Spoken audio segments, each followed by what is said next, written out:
Oh, say, can you see by the dawn's early light what so proudly we hailed at the twilight's last gleaming, whose broad stripes and bright stars through the perilous fight o'er the ramparts we watched were so gallantly streaming, and rockets red glare, the bombs bursting in air, gave proof through the night that our flag was still there. Oh, say does that star-spangled banner yet wave o'er the land of the free and the home of the brave?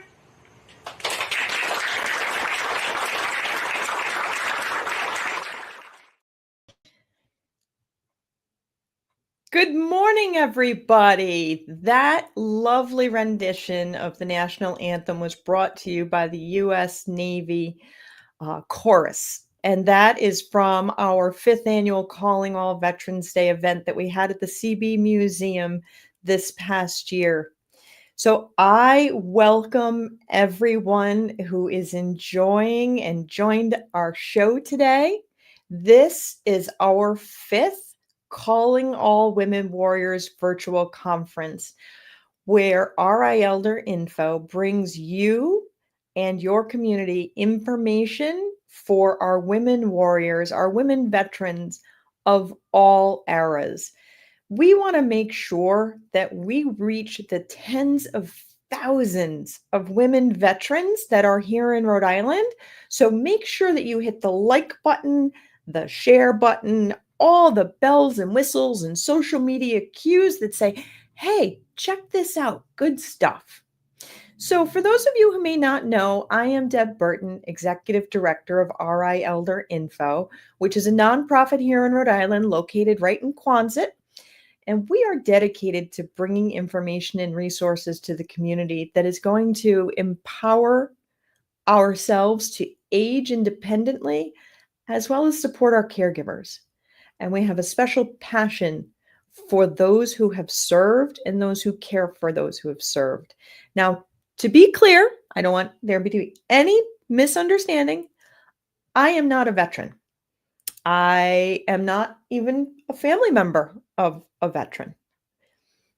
But what the organization is, and I personally believe, is if a man or woman signs on the dotted line to give me freedom and ease of life, and quite possibly lay down their life while doing it, then it's our responsibility to give back what we can. And what I can do and what RI Elder Info can do is give out information and resources. So thank you for joining us for our 5th Calling All Women Warriors virtual conference. Make sure you hit the like, the share, all the social media buttons. If you have questions for the guest, drop them in the chat. Let us know what you're thinking. Let us know about your support for our women warriors. So with that, I would like to introduce a dear friend of mine, Erica Westbrook, with the Newport Mental Health Veterans Program. Hi, Erica. Good morning, Deb. How are you? Very good. So please tell everybody what is happening at Newport Mental Health. Oh, lots of things going on. As Deb said, my name is Erica. I am a U.S. Marine Corps veteran and the Veteran Services Coordinator here at Newport Mental Health. Holy cow, we have so much going on. What do you want to know? So when you started, did Yes. Newport Mental Health have a program dedicated to veterans? Not a specific program, no. Okay. We do, and we have for years. We have treated veterans and active duty military along with their families and caregivers, but there was not a dedicated team, which Okay. is something that I was able to help facilitate with and help create. So we do now have a dedicated team of veterans that work with all veterans and active duty military that come in. And why is it important to have it be a veteran dedicated team? What makes it unique? The uniqueness is that we are veterans ourselves. The case manager is also a veteran. The outreach staff is family members, has family members who served, as well as myself, obviously, who, coordinates all things veteran and military here at the agency. So I think it makes it a little more, it makes us more relatable. Okay. It makes it, I think, a little bit easier to convey some of the struggles that they may be experiencing because we've been through the same things. So, and we have, similar symptoms, similar struggles, which again just makes it easier. It's interesting to me um, that the experience for our veterans is different from what I've been told because I'm not a veteran. That the conversations listening as a civilian are very different. So, a friend of ours, general conversation had said, well, the first time I got blown up as a civilian, I'm like, what do you mean the first time? How many times have you been blown up? 3?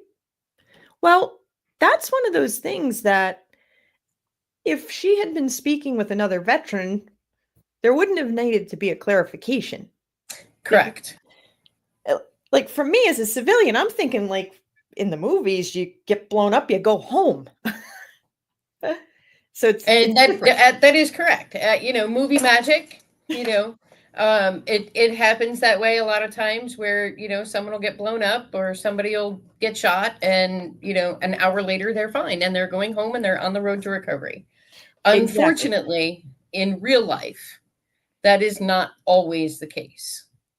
And there are a lot of mental health struggles that are related to that. There's PTSD, which is huge, where, you're just constantly thinking about the fact that you got blown up, the flashbacks and nightmares, and being able to discuss those with someone who's been there, done that, makes it a little bit easier because then you're sharing the load. You don't have to carry it on your own. That there is a family member there, and truly anybody who signs on the dotted line becomes a family member. We're not related by blood, we're not related by DNA, but you are my brother. And I personally kind of live by that creed. And I'll put the word sisters in there, but like I am my brother's keeper. Because if I'm not there for him, who's going to be? I hear that. And, one of the things is asking for help can be hard. And Yes. so what does Newport Mental Health do that makes it easier for folks to reach out? Honestly, I think a lot of it is we have the outreach where we go to them. If they're not able to come into the office for whatever reason, we get a phone call that says, hey, I got a guy. Okay, where's he at? We will meet them wherever they are. If they're at home, if they're under a bridge, we're going to go to where they are. We're going to help facilitate transportation to get them to the resources they need, either whether it's medical or mental health. We're going to have resources available to connect them with VA resources. We actually now have, so I work in partnership with a couple of other people But I do assist veterans in filing service connection claims. I can help enroll them in VA services if that's what they're looking for. So there's a lot that I think, again, just having somebody who is relatable to them. That's my case manager sneaking in behind me. His name's Dan. Don't Hi, be sorry. Dan. Wave hi to Facebook land. Oh, this is Facebook Live? It is Facebook Live. So Awesome. okay. Nice. So he's a riot. It's good that you have a team that all works together so that do. you can I do this do. and you can cover your cases. Yes. No, exactly. And it's nice that we have, veterans of both sexes, truthfully, of both Yep. genders, because for, with me meeting with the female vets who are, have been coming in, and we've been getting more female veterans and active duty that are coming in. I think it makes it easier when I'm able to meet with them, knowing that we have two different genders on staff, where a male veteran or male active duty service member may be more comfortable talking with a male case manager. I have that. Like we can do that. So we have, weekly groups that we meet with, and we meet with individuals too. So When do your And we weekly have- groups meet? we have weekly groups on Thursdays from 1 to 2 here at the office at 42 Valley Road in Middletown. We do meet, like I said, from 1 to 2. We do some peer, like chit-chatting if somebody's having a hard week. Mhm. It's a non-clinical group. So there is Okay. no clinician going, you need to do this, you need to do this. It's very all about just discussing with each other, and sharing stories of how we each got through whatever the struggle was. So And then when the weather's somebody- nice, If somebody identifies that they would like more help, more, say, clinical structure, are they able to get that through your program? yes. We actually, we have specific women's groups that are empowerment groups, growth and empowerment. We have weekly DBT groups that meet here that What's are DBT? clinical. Dialectical behavioral therapy. Okay. There's the DBT group that meets. We have an IOP program here, so that if there are veterans that are struggling with substance use, we have an IOP, an intensive outpatient program that runs Monday through Friday that we can also refer them into, to get them that extra support that they need. That's awesome. Now, we have a lot of veterans who are unfortunately experiencing substance use disorders, homelessness, mental health crisis. Am I understanding correctly that Newport Mental Health can help them across the spectrum with those things? Yes, we can. Do they So again, have to we be can like a certain percentage service connected to get the help, or have a certain kind of insurance coverage? How does that work? No, we help everybody regardless of their ability to pay. We are one of 8 CCBHC agencies in the state of Rhode Island. Meaning it's a fancy designation, and please don't ask me what the acronym is because I honestly cannot remember. It's a community. There we go. Certified Community Behavioral Health Clinic is what we are. So it doesn't matter what insurance you have. Everybody can come in. You do not need a service percentage. I'll help you get your service percentage if that's what you're looking for. We take referrals from the Navy base that is literally 5 minutes from our door. Okay. So we accept TRICARE, and we bill through community care if that's what the case is needed. Okay. Now, what kind of barriers are you finding that women service members or women veterans are facing in accessing the resources they need? In reality, I think and some people may disagree, but I think it's pretty much the same as the male veterans.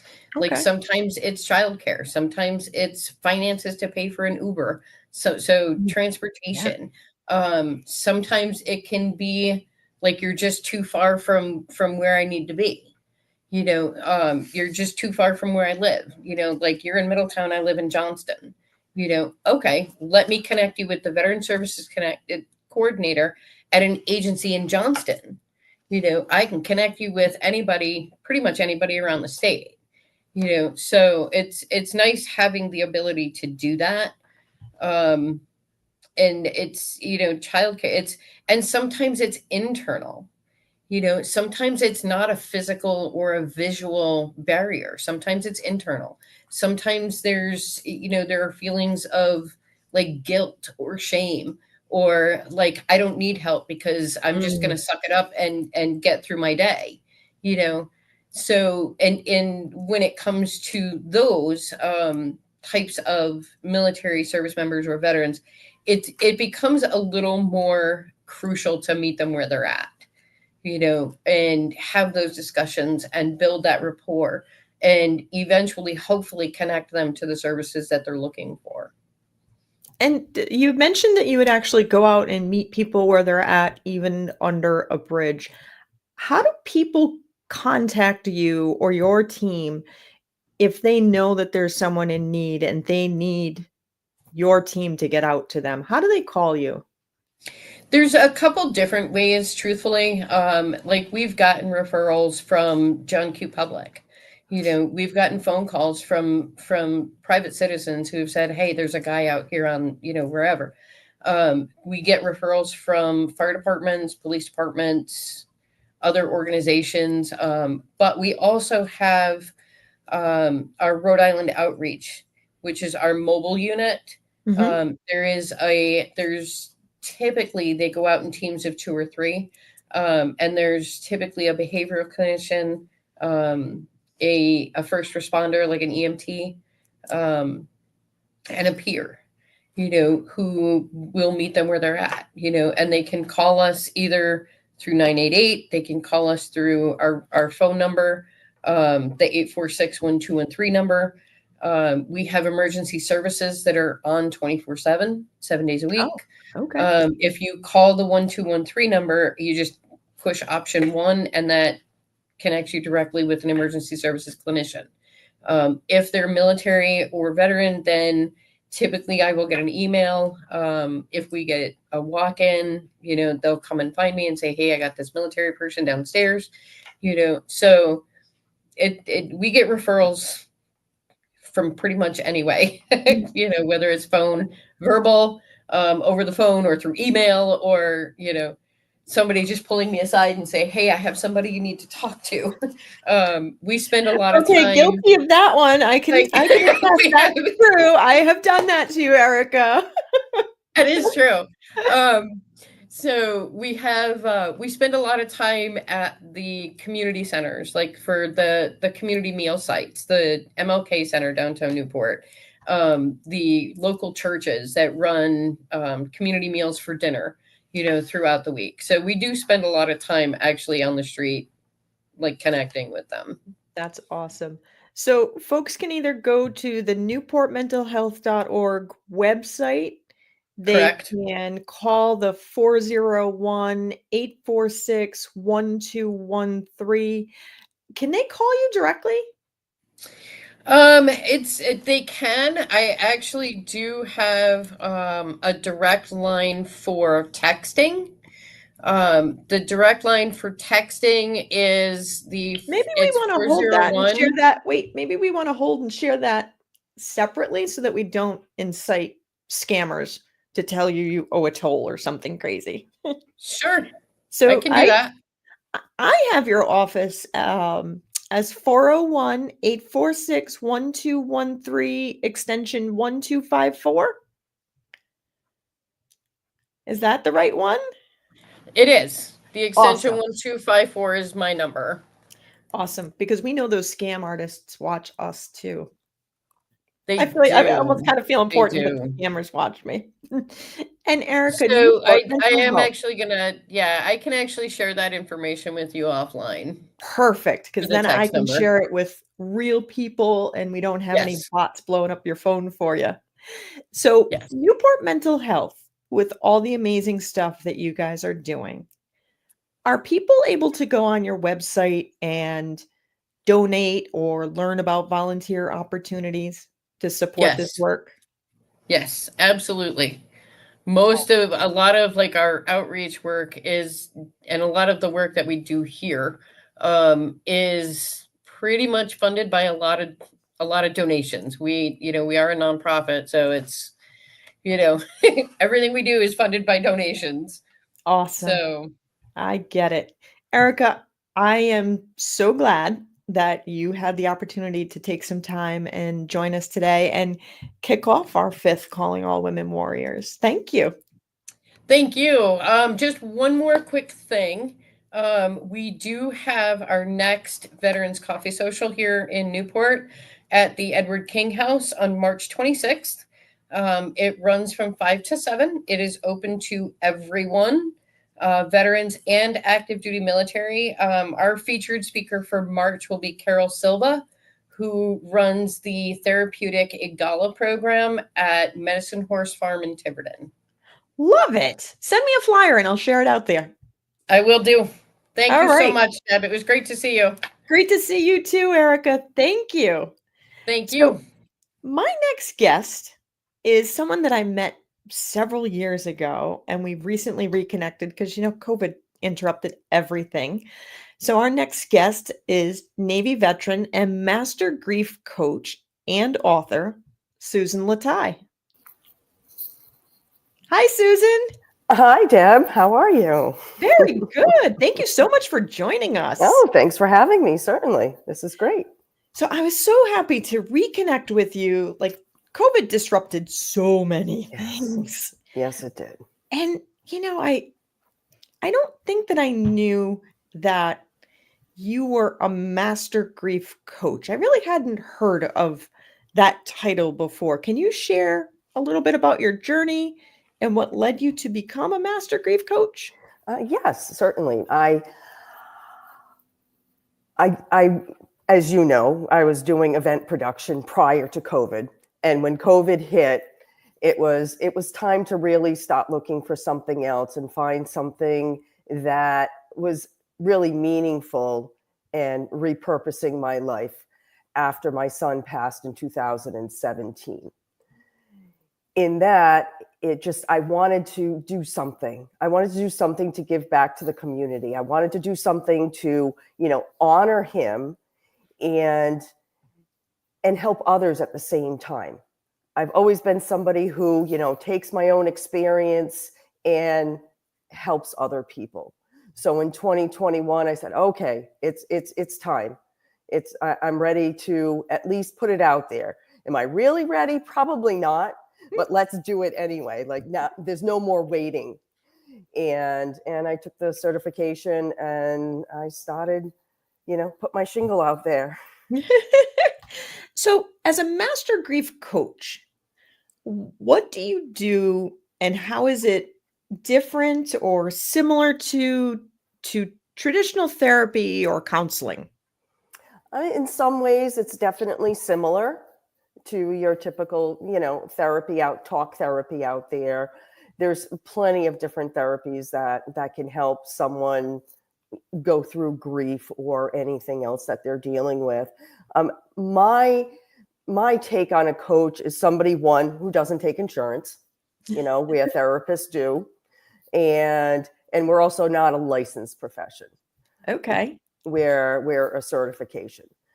Okay. In most cases.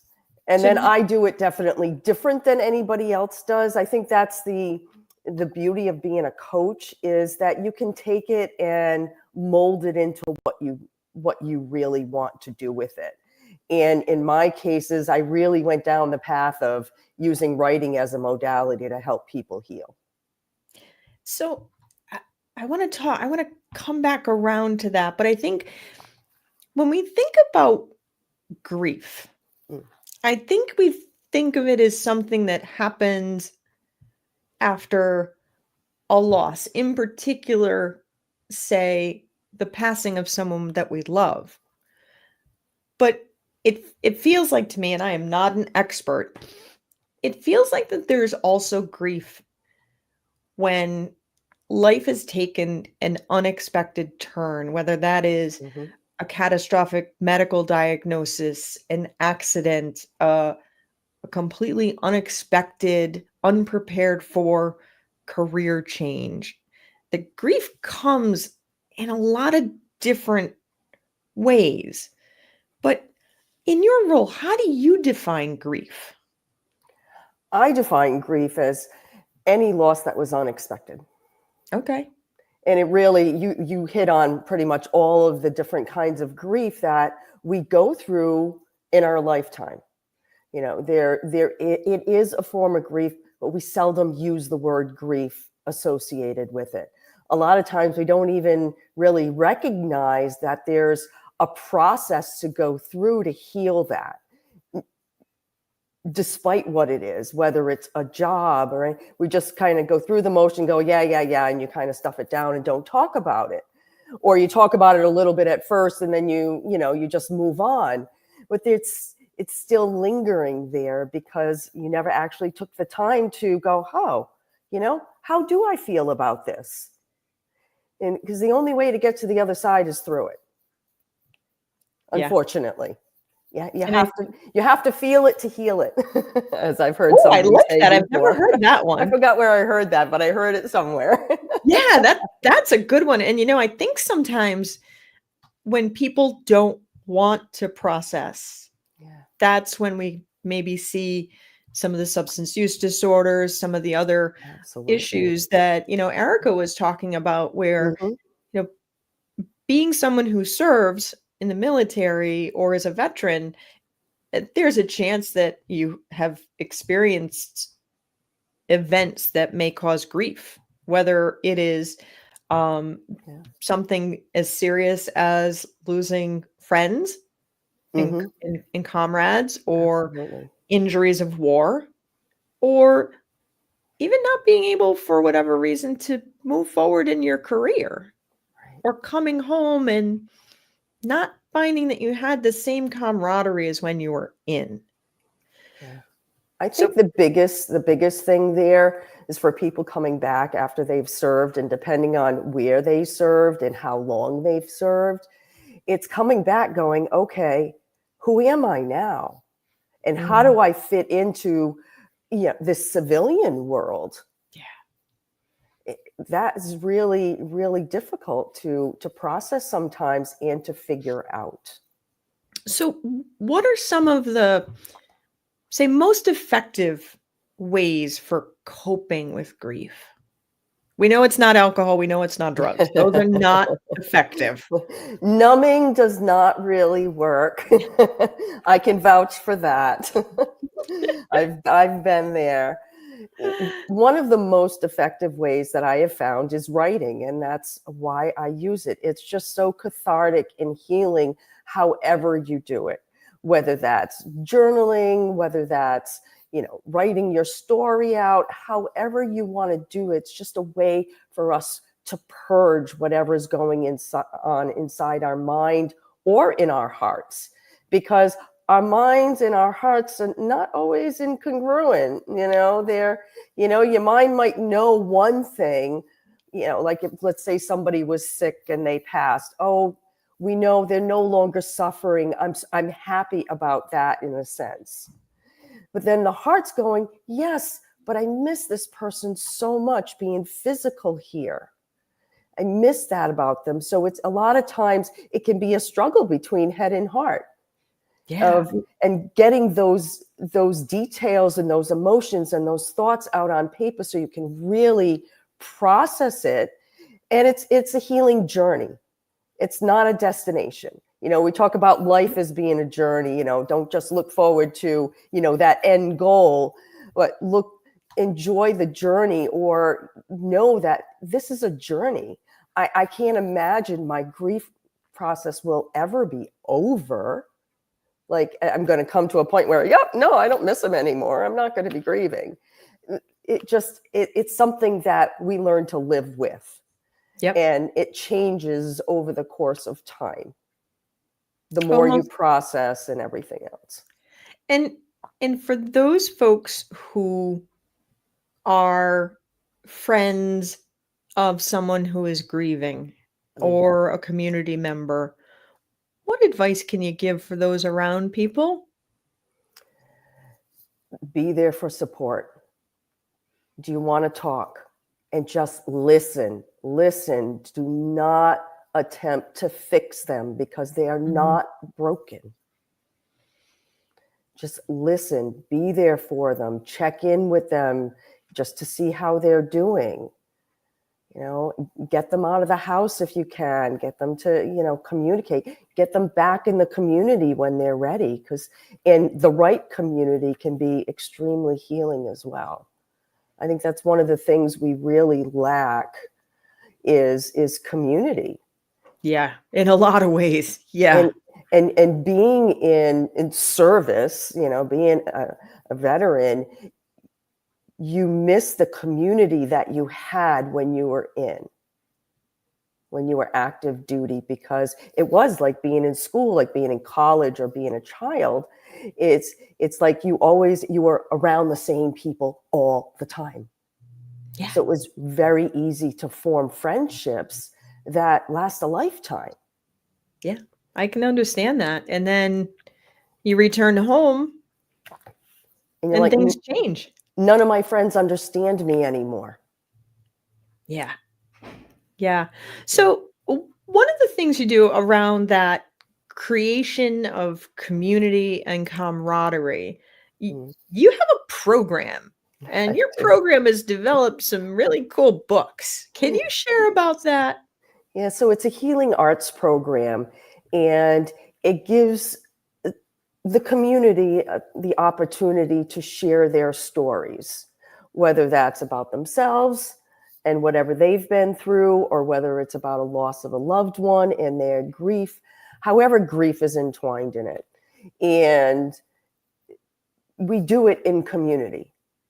You know, we meet, we support, we have accountability partners. There's so much that goes into it that is there to support the person in completing their chapter, because then that chapter goes into a book. An actual physical published book on Amazon. And I've had the amazing opportunity to work with the Gloria Gemma Foundation and the Maddie Potts Foundation. I'm working with the Wish Come True, and hoping to be working with Data Dream Ranch in the near future too. So because awesome. Yeah, so it's just these projects are so special. They touch my heart in a way that nothing else does, just because of the closeness. Like these, I feel like each book is a little family, and I'm like Mama Bear at the head. So I hold the container for all of them as they're going through the process. You hold that sacred space for people. Yeah. So if people want to reach out to you and learn more about what it is you do, what is the best way for them to do that? Either you can go to my website, you can contact me through there. Of course, you can always call or text me, or you can email me. Any of them. I know we all have preferred methods of communication. So whatever works best. I look at them all. Awesome. And your website is shiningalightonGrief.com. Correct. And your phone is the 401-919-4944, or Susan at SusanLatai.com, right? Correct. So Yes. Any of those folks will be able to reach out and learn more about any of your upcoming programs. Okay. Oh, Susan, I'm so glad that you came on today, because I think this is one of those topics that too often we shy away from, because it's not always comfortable to be in that space, and it's not necessarily healthy in those ways to shy away. Yes, agreed. That's why my company is called Shining a Light on Grief, because I want to bring that taboo subject out of the darkness into the light. I love it. Thank you so much for coming on Thank today. you for having me. Yes. Great. Well, everybody, my next guest was scheduled to be Annie Murphy, and at the last minute, she was not feeling well, so she will not be joining us. But for those of you who know me, my background is in gerontology and all things aging, so I thought I would take a few minutes and just share some information that Annie would have shared if she had been able to be here. Now, we know a lot of times the role of caregiver is something that falls to the females in the family. Not always, I recognize that. But a lot of times it is the mothers, the daughters, the sisters, the in-law that are the ones who are caring for the loved ones with dementia. And that can be a lot. And it's really important that as a caregiver, that we take care of ourselves. Now, Annie is with the Alzheimer's Association of Rhode Island. They are having a big conference coming up. I believe registration for that conference started yesterday. Their Advocacy Day at the State House is on the 20th. So note that it's for the Alzheimer's Association, and sometimes you will see it as Alzheimer's and other related dementias.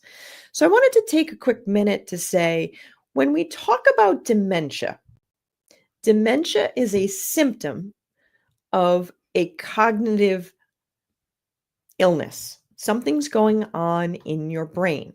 Now, dementia is when you're forgetting things, but it's a symptom, not a diagnosis. So if you think of it like, I have a runny nose, that is the symptom. You don't know, is it a cold? Is it allergies because the seasons are changing? Is it COVID? All you know is you have a runny nose. Dementia is like that too. There are many reasons that someone may have a cognitive impairment that shows symptoms of dementia. It can be Alzheimer's. That's the most frequent diagnosis, is Alzheimer's disease causing dementia. But there are others. Some are, say, vascular dementia, which can be related to our health and lifestyle and how that impacts our heart and our brain. And those things are controllable. And if you reach out to the Alzheimer's Association of Rhode Island, Annie would be more than happy to share a ton of information on ways that you can work to prevent dementia, certain types of dementia more specifically. The other part, when you are a caregiver, you want to take care of yourself, because if you don't put the oxygen mask on yourself first, you can't take care of anybody else. And that's something to always be mindful of. Now, the Alzheimer's Association does have a wide variety of caregiver support groups, virtual, in person, all around the state. If you have a loved one that maybe has a different kind of dementia and not Alzheimer's, the Lewy Body Dementia Association has caregiver support groups around the state. It is important that as a caregiver, you get the support that you need. There is a brand new program that is rolling out at the Providence VA Medical Center.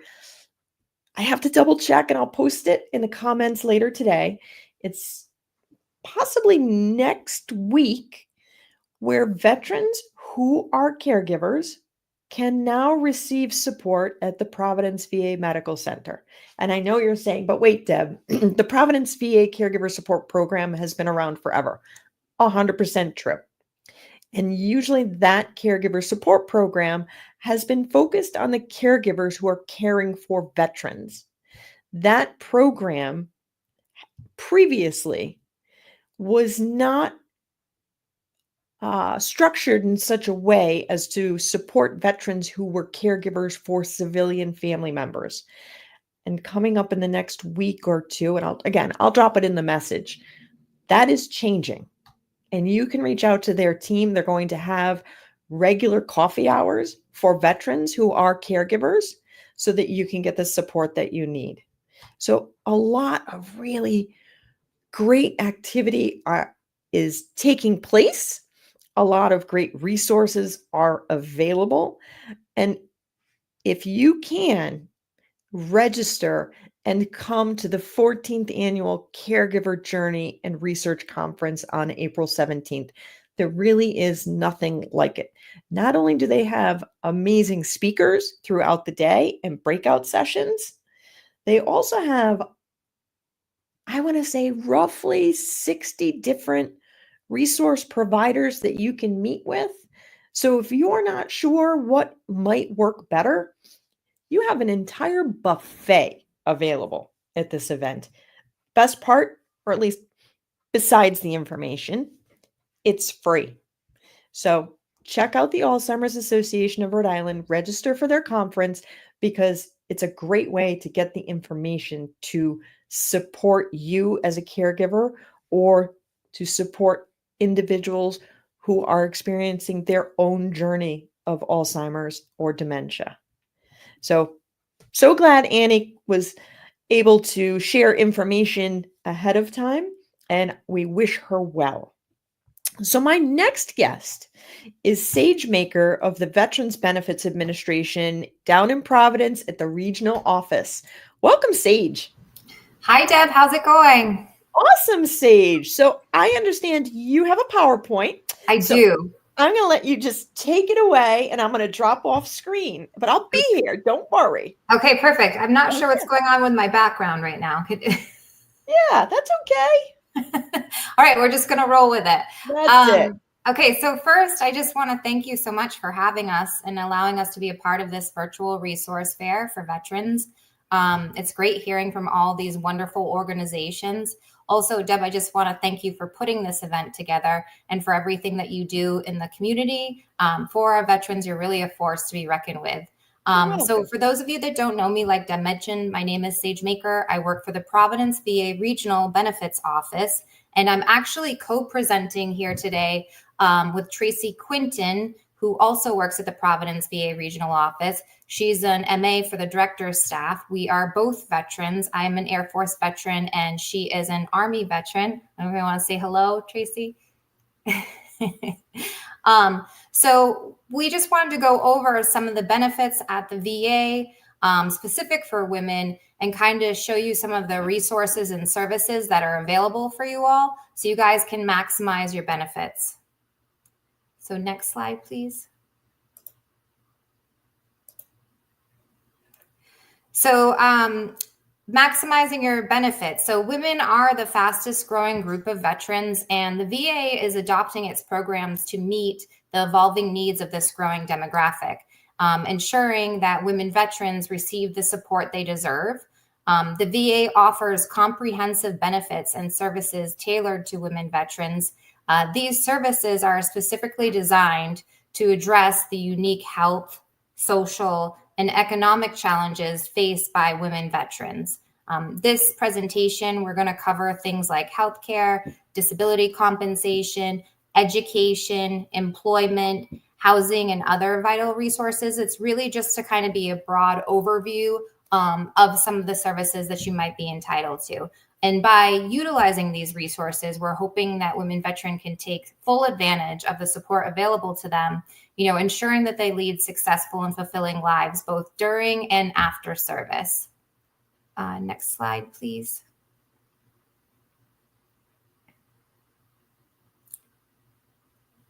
Okay, so VA health, perfect. So VA healthcare for women veterans. So today the VA is really focused on unique healthcare needs for women veterans, right? We recognize that our healthcare needs differ from our male counterparts, and we want to highlight some of the critical services provided by the VA to support the overall well-being, from reproductive health to mental health care. So for reproductive health services, this is really a broad spectrum of services available. So including things like gynecological exams, family planning. We offer prenatal and postnatal care. There's also access to fertility services and support for women veterans that are experiencing infertility. We also address things like menopause. There's hormone replacement therapy available and other age-related reproductive concerns. Under preventative care, we offer things like regular screenings for mammograms, cervical cancer screenings, and bone density testing. We also focus on maintaining those long-term healthy goals that we all have, and we offer things like education, nutrition, and lifestyle support. Under mental health support that we offer, the VA really specializes in mental health care to address challenges such as PTSD, depression, anxiety, and trauma, recognizing that women veterans overall have a higher percentage of mental health issues versus their male counterparts. We offer support groups, peer counseling that's tailored to specific women veterans. So we really encourage you guys to connect with VA through the health clinic. We also do a lot of outreach events and outreach programmings. The VA has increased its efforts to improve access to care, including telehealth and community-based services. There's also at the hospital a woman veteran coordinator named Joanne Barrett, who is just phenomenal. So she's at so many of these events, so you can really just connect with her and she can help guide you through some of this. But basically the VA has this comprehensive approach to healthcare for women veterans, right? To not only address just the physical health needs of us, but also really starting to emphasize the importance of mental health support, ensuring that women veterans receive the care they need to thrive. And just speaking as a female veteran, not to date myself, but I joined in 1997 and I retired in 2018.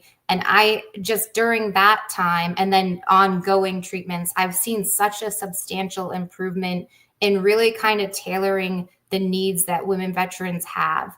So the VA is listening to the needs of women veterans. Next slide, please. So wanted to cover disability compensation and other supports that are available.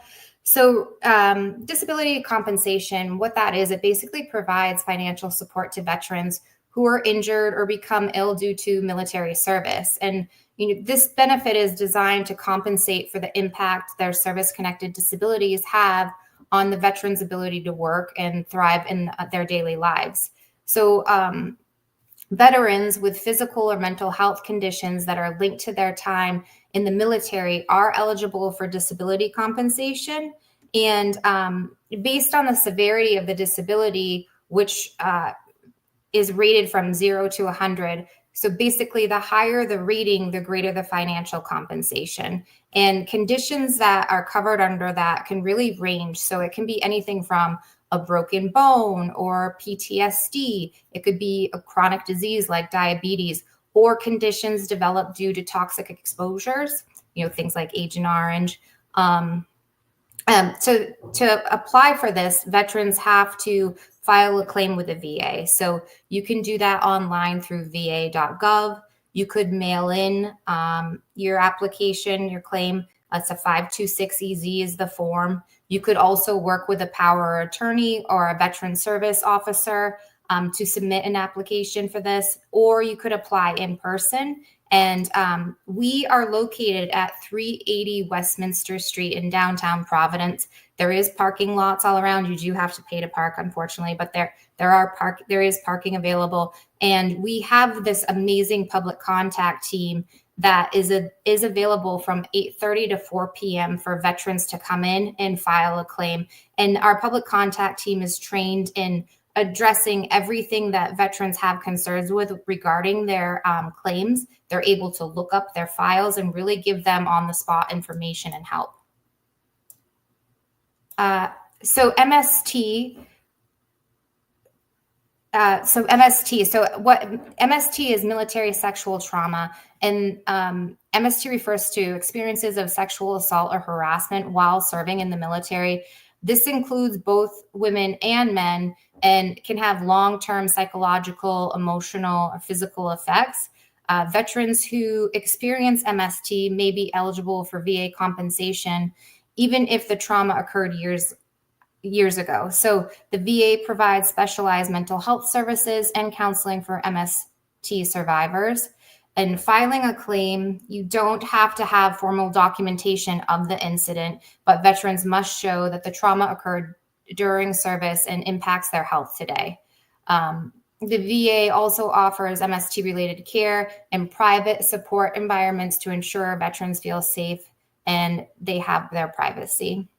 There's also special monthly compensation, so that's called MSC. And MSC is just an additional compensation for veterans with severe disabilities or special needs that are not covered by the standard disability compensation rating. So veterans may be eligible for MSC if they have service-connected disabilities such as a loss of limb, blindness, or need of regular aid and attendance due to their disability. Yes. So MSC provides extra financial support, which can be critical for veterans needing specialized care and accommodations. Next slide, please.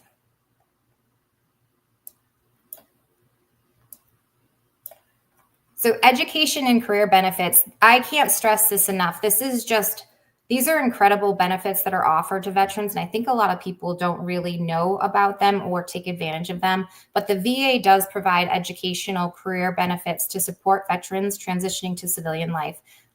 These benefits help with things like education, career development, financial assistance for training, or even employment opportunities. So the GI Bill, which I'm sure a lot of you are familiar with, that provides financial support for veterans pursuing higher education, technical training, or certifications. And there's two types of GI Bill. So you have the post 9/11 GI Bill, which covers tuition, housing, and supplies, including benefits for dependents. And then you have the Montgomery GI Bill, and that's for pre 9/11 veterans, which offers funding for education and training.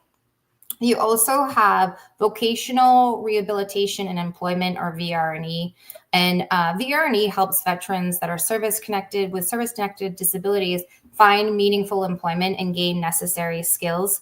I actually worked in VRE for a year as a management analyst, and I was able to see just the counselors do really phenomenal work with the veterans on a daily basis. It's an incredible program.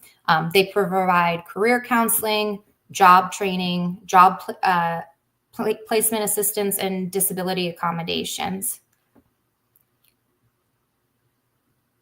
Just move down.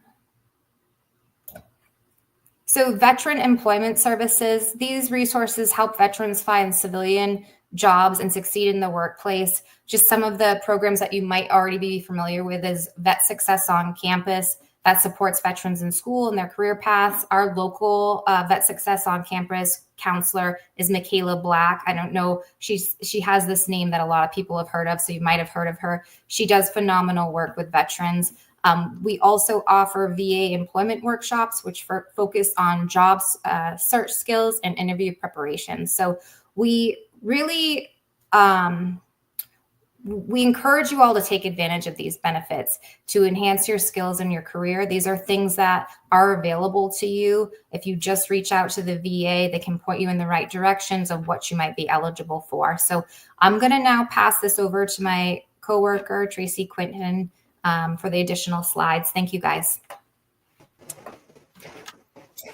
Hi, good morning, everyone. As Sage said, I am Tracy Quinton. I am an Army combat veteran.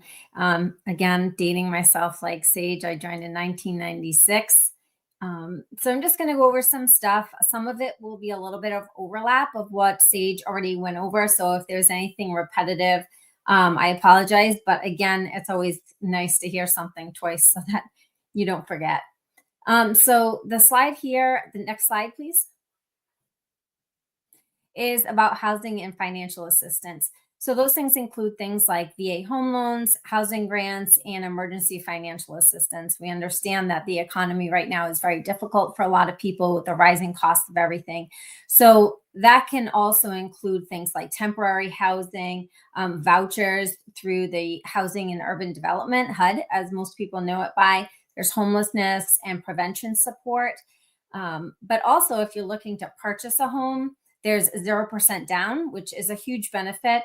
There's also more competitive rates than sometimes that banks will offer you than lower conventional loans. And more importantly, too, there's no PMI. So if you're not putting that deposit down, you don't also have to pay that private mortgage insurance. That becomes like a second mortgage.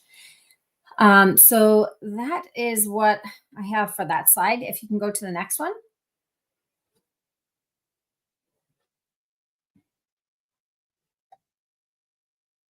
So support for women veterans, again, trying to be more veteran centric in the work that we do, and support services for veterans families, SSVF, helps to provide housing stability services, including rent and sometimes utility assistance.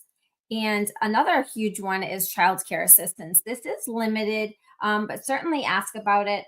Many VAMCs, the medical centers, will offer this support so that you can attend your medical appointments and counseling services, which can be really helpful. And like Sage had talked about veteran readiness and employment services, if you're attending training or school classes, they can help include stipends that will help cover childcare during that time that you're in those classes. There are support groups and peer networks that are veteran focused, and there are many places that you can seek that out. Next slide, please.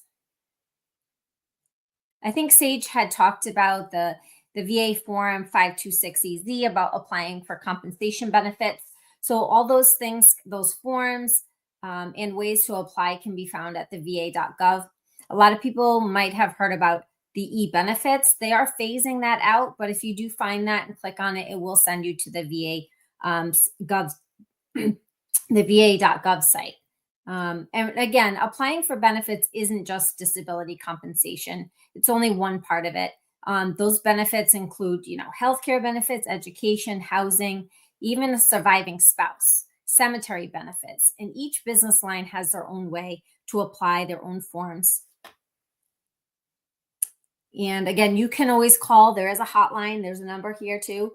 And the regional office and the medical center all have people in those places that can help you assist with those forms. Next slide. Overcoming barriers. So of course, we know there's a lot of focus on the negativity of the VA and other government agencies of being your bureaucracy and kind of being hard to navigate around. So we want to just try to address some of those and help give you some reassurance. Some of those barriers can include mobility and physical limitations to be able to attend your appointments. A lot of people now, since COVID, now know about virtual options. That's how I attend a lot of my appointments. So which is really helpful because you don't have to travel to and from, which adds the amount of time you might need to take away from work or your family. And then additionally to that, there's travel reimbursements. So if you need to use Uber or Lyft or a taxi or public transportation, that there is a reimbursement option if you get those pre-approved for your appointments. We know that sometimes those compensation examinations that happen through contractors can be up to 3 hours. I think it's 3 hours away from your home of residence. So those options might be really helpful to people who don't have reliable transportation. Also, there's a lot of time restraints, right? We have to try to work within the VA's business hours of 8 to 4:30 or 8:30 to 5. But I will say that the VA is working harder and harder to offer late appointments, especially like when I'm in Massachusetts now, but when I was closer in Rhode Island, there was the vet center in Warwick, and they have later hours and they offer individual and marital counseling. So it's really important to know that sometimes a lot of these benefits can go beyond the veteran themselves. Again, Sage already mentioned Joanne Barrett, and I've actually used her years ago when I was going through maternity services, and they outsource a lot of that from the VA. So you're able to go to your own providers, which is really nice. Another barrier can be the application process, right? It can feel really burdensome. It feels like an arduous bureaucratic process. It can be very confusing. And we did want to remind you that you can receive help going into our public service office, public contact office, they do have individuals, like Sage said, that are ready and willing to help you go through all those forms. And also, there's free assistance through veteran service organizations. So things like VFW, American Legion, DAV, Disability American Veterans, all of those people are trained and should be able to help you with the process and try to demystify some of the stuff that you might be wondering about. We also believe that there's a lack of awareness sometimes of the benefits that you might have.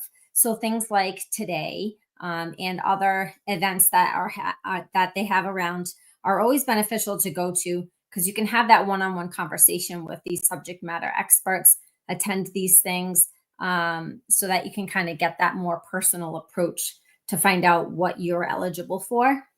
And sometimes there's technical barriers, right? A lot of stuff is, oh, we'll go on this website now and click on this and use this QR code. So we do, again, same process. This is especially, with aging veterans. We do want to welcome you to our benefits office on Westminster Street to see our public contact, and also veteran service organizations, right? They can help alleviate those accessibility issues as well. Next slide. And here's just some information that you can kind of copy or screenshot so that you have it for future reference.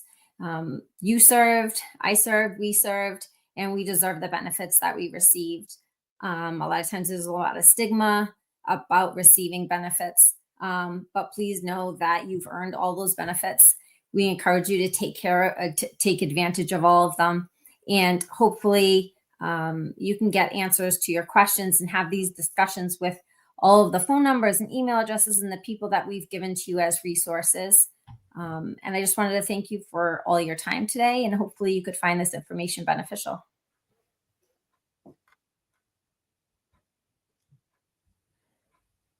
This is great. Thank you so much. There's so many different resources available through your office, and I know you guys are jamming. So I appreciate you guys taking the time to come on today. Thank you.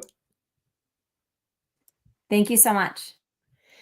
So my next guest is Army Reservist Allison Rivera, the Brain Health Program Lead, U.S. Home Base, a Red Sox Foundation and Massachusetts General Hospital Program. Welcome, Allison. Here we go. Thank you. Thank you for having me. I didn't actually know this was the 5th annual, and I will definitely be in attendance next time that comes as well. It's an amazing resource just to have all these people together. And what's nice too is having that lead up from the VA. We love the VA, and like I personally use it.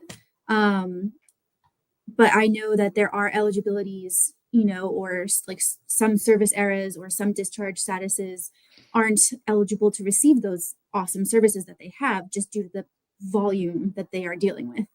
And so something that is just a little different about Home Base is that we accept everybody. Dishonorable discharge, Vietnam, Native American cohorts, like we take all service eras, all discharge, all branches. And then in addition, the family members are also eligible to receive services with us. And the service member doesn't have to be the one initiating the service if they don't feel like they need it. So a family member could come in independently for their own, therapy, just because that they are a family member. Like they don't have to be in attendance with their partner who was or is in the military. That is awesome. So can you just share with folks where is Home Base located for New England? So for New England, we are actually in the same parking lot as the USS Constitution, which is Boston. fun. Yeah, it's still an active worship, and so they blast the cannon at 8 a.m. and sunset every day. Good morning. Hi. Yep. And so we are right in Charlestown, just kitty corner to TD Garden. I'm pointing as if you can see it, but it's right there. And we have a free parking lot. So for anyone that wants to come into any of our in-person services, it's free. And then we also offer a lot of telehealth. As previous folks have mentioned, it's just a better way for some people to access, whether they've got childcare issues or like financial issues, but maybe they don't have a car, things like that. You just never know. So for any Massachusetts resident, they have the option to do their clinical programming virtually. And then we also do have a lot of in-person services as well. Like we aren't considered an inpatient program, but we have an in-person 2-week intensive program where folks will stay at the hotel next door. They'll walk over in the morning, have various types of therapy throughout the day from like 7 a.m. until 5:30 or so p.m. It'll have individual, group activities, skills groups. It'll have a visit to the horse farm in the middle weekend, as well as a team building activity.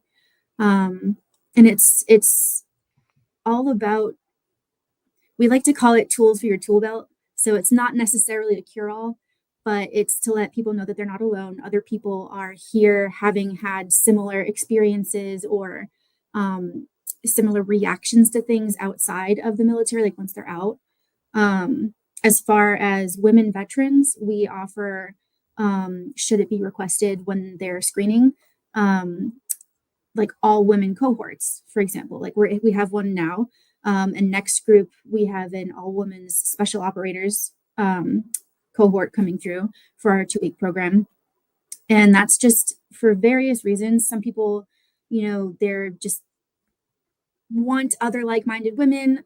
Some have had an MST background. Some just maybe they were coming out of an abusive relationship and they just want to be around supportive women, that kind of thing. Everyone has their own reason, and then they can like request that when they're coming to us for services.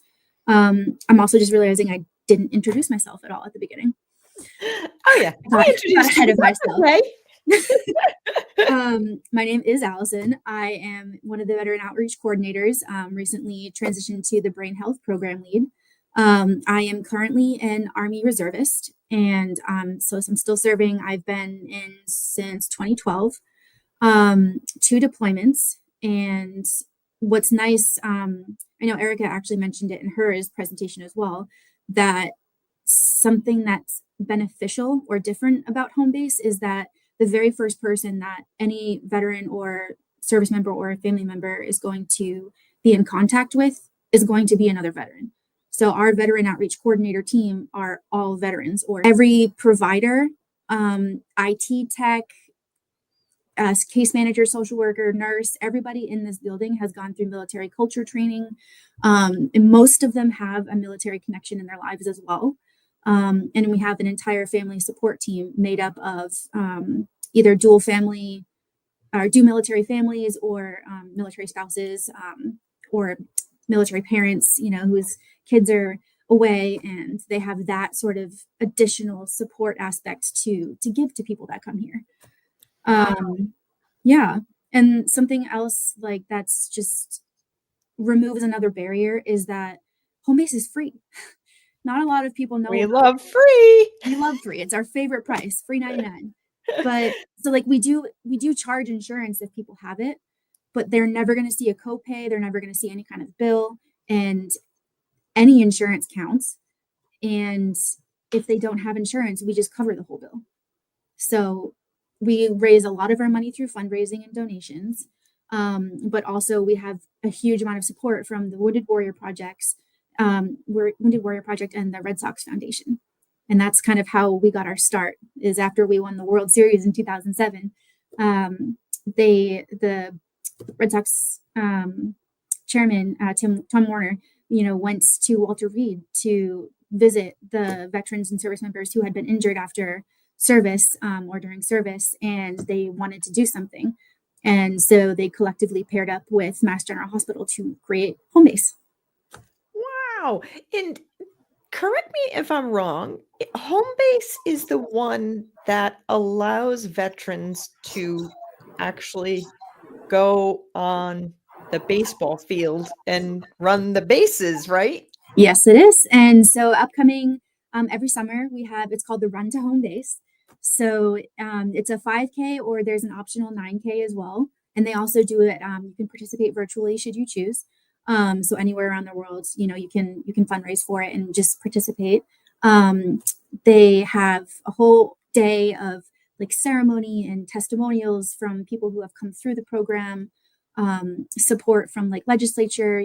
The secretary was there last year, and it's a good day. It's a really good feeling. And then they also have an entire concourse dedicated to veteran service organizations. So folks other than Homebase are going to be there, whether it's a veteran owned business or a VSO local in the area that provides a service that they want people to know about. Like AM Vets has come out, Harvard Street Neighborhood Health Center has come out, 321 would love to come out.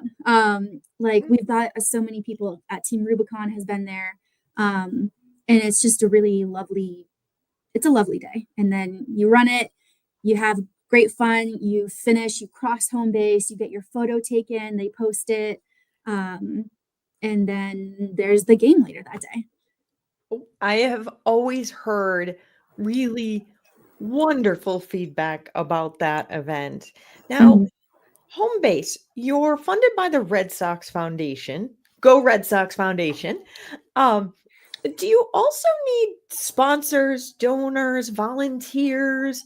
Like, if people want to support this amazing work that you're doing for free, how can they do that?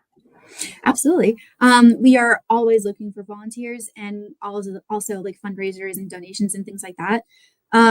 So right on our website, there's actually a couple things I can explain just from the website. So for the volunteer aspect, right? We have an entire page where you can submit your interest, and then you can specify like which area you would like to volunteer in, whether it's our cooking demo, it's clinical patient care, if it's like escorting someone to a room or helping staple stuff or put binders together, things like that are in the clinical setting. We've also got volunteers for Run to Homebase, volunteers for other outreach and adventure series and things like that. The more the better, in my opinion, especially Memorial Day. Yeah. And then donations as well. You can click, I think it says ways to give on our website. And then that would be where like corporations can donate, individuals can donate. You can specify the amount. You don't have to pick like a set, fixture. And yeah, like I said, because we operate as a free service for these folks, that's why we love it when people, generously give of themselves to help us provide that care for free. Absolutely. And I can say on your website, you do have your impact report. So if people are wondering where does the money really go, it's available on your website. So folks who are donating have a clear understanding. Mm-hmm. Yep. You are doing such amazing and really fun stuff that I'm excited to have you on the show because I've always heard so much and I'm glad we were able to connect. It is awesome. Oh, perfect. I know that the font is very small, so I will give like a little overview of just a couple of the things that are relevant to the folks throughout New England. We have, if anyone lives close enough or knows someone close enough and they're willing to drive in to come into our clinic, we have the Warrior Health and Fitness. It's again a free program. It's led by personal trainers. You'll get consults with nutritionists, free parking in our parking lot. All you have to do is register online. And then our adventure series are throughout New England. And those are just really fun, free, family-friendly events. You just sign up online for the ones that you want to attend or, sign up for the newsletter. Like I know we've got glass blowing upcoming. We've done hiking, skiing, the Boston Symphony Christmas program. We've done that. Apple picking in the fall. We do a lot of different things and we just try to spread them out so that we can both get the word out and then also get military and military connected individuals together in a non-clinical setting so that they can just sort of have that, peer support and know that there are other families out there like them. Absolutely. Having that individual connection makes it so much easier to reach out when somebody needs help. So that's awesome. I am so glad you joined us today, Allison. It is truly amazing work that the Red Sox Foundation and Mass General Hospital are doing with Home Base. Thank you for coming on today. Thank you for putting this on. This is awesome. So my next guest is my friend Marie Valentin from the Senior Corporate Partnership Manager for Homes for Our Troops. And we have a little video that explains some of what Homes for Our Troops does. It's been a real journey since 2014 when I first had my injury. I realized that my home was just not working for me and that it was time to ask for help. Homes for Our Troops is really giving me my life back. The shower allows me to go in and turn around with my chair, pull down storage racks, automated door systems, hours of my morning given back to me. Adaptive sports are a huge part of my life, a huge part of my healing journey as well. Homes for Our Troops helped with making sure that I had a home gym so that I can continue to train. This past year, I was able to host Thanksgiving in my home. And it was the first time I was able to have my whole family in one place and I was able to contribute to the meal. There are a lot more veterans in need, and Homes for Our Troops is going to be there to help them too. Homes for Our Troops builds and donates specially adapted custom homes nationwide for severely injured post 9/11 veterans and enables them to rebuild their lives. Join our mission at hfotusa.org. Welcome, Marie Valentin. Hi, everybody. Thank you so much for having us on here, Deb. We really appreciate it. I loved that video. Oh my goodness. Yeah, it was really fun this year to do that one because Rebecca Mann is in Massachusetts. She's one of our few Massachusetts-based veterans. Because really, as the video says, our mission is to we build nationwide. So we will build the home for these severely injured veterans anywhere in the U.S. they want to live. Wow. Yeah. That is awesome. Thanks. So yeah, so we're based in Taunton, but we build anywhere. So who is eligible to have these? Like, what is the process that somebody needs to go through? Because seeing that video, I saw home modifications that I don't see ordinarily. And so what does someone have to do to have a home done? Yep. So they have to be severely injured post 9/11, meaning they were injured after 9/11 in Iraq, Afghanistan, wherever they served.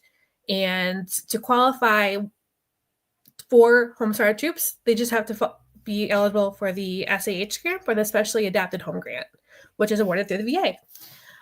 So once that's like the very first part of it, and then they can apply for our program. We never say no, but we want to make sure that the veteran and his or her family is set up for success to be a homeowner. Because while these homes are mortgage free, you are the homeowner at the end of the day.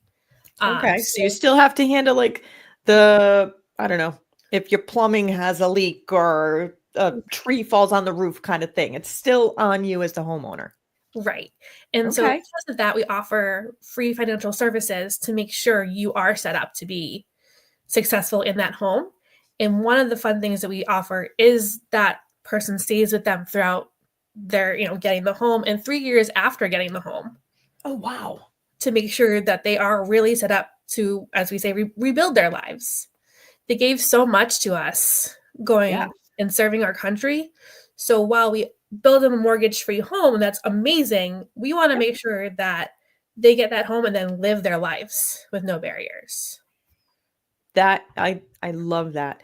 So where do they start? Like, how do they approach you? What does the application process look like? What's the turnaround time on this?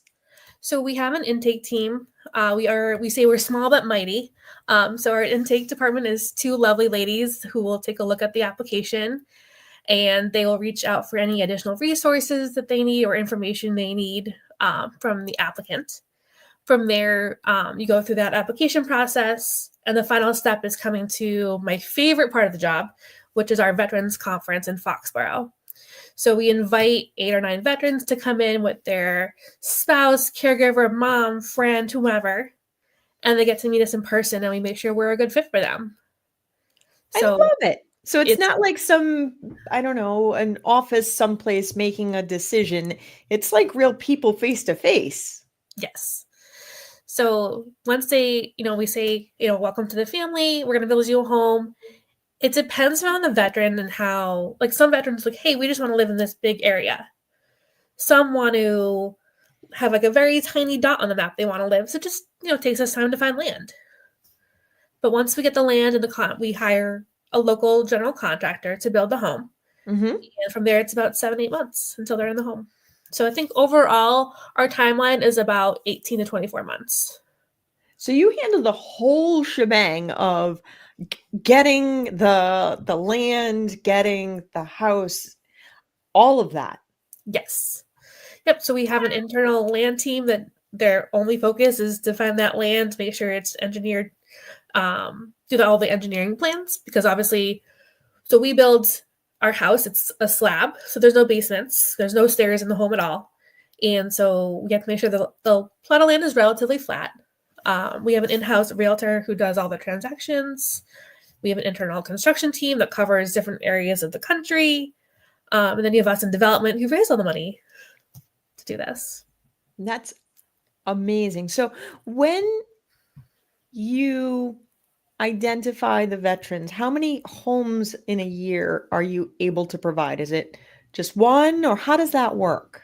So we are fortunate enough. We just celebrated our 21st anniversary. We have built just over 400 homes. Holy cow. Yeah, and we built about 20 to 25 homes a year. Wow. So as you're meeting these veterans and seeing them through the journey of not having housing that works to meet their needs and foster independence, I watched that video and saw the woman say, I can host Thanksgiving dinner. Mm-hmm. And my heart swelled.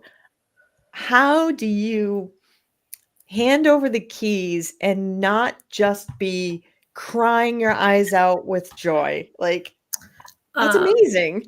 It is. And I've been fortunate to be here for 5 years so far. And I don't think I've made it through a single key ceremony yet with not at least getting teary-eyed. Yeah. At it. And one of my other favorite parts is that, we're all paired with a veteran and their family to go through the process with them. And then we get to go attend their key ceremony. And it's such a special day to see this family walk in or roll in to their new home and just be ecstatic about being able to be anywhere in that home. That is awesome. Yeah. That, like, to be able to have that independence back after having an event that has altered your life so significantly. Yeah. Absolutely amazing. So, Marie, for people who want to reach out to inquire about applying or learn more about the program, where should they do that? So they can go right on our website. There's a button there to apply. There's also, if you want to, you can go to my email that's scrolling. I'm more than happy to put people in the right direction. But yeah, our website's a great wealth of resources for that stuff. And that's the hfotusa.org. Yes. And it's mvalentim at hfotusa.org. Correct. And if they wanted to call, is the proper number the 508-967-9055? Yep, that's our number. That is awesome. And then with everything that you guys are doing, that is absolutely amazing, and bring a box of tissues kind of efforts. Do you need volunteers? Do you need donors? Do you have fundraisers coming up that people can support your work? So we do. So again, on our website, we'll have a calendar of events. One of the ones that the only event that HFET actually puts on ourselves is a golf tournament that's coming up in August.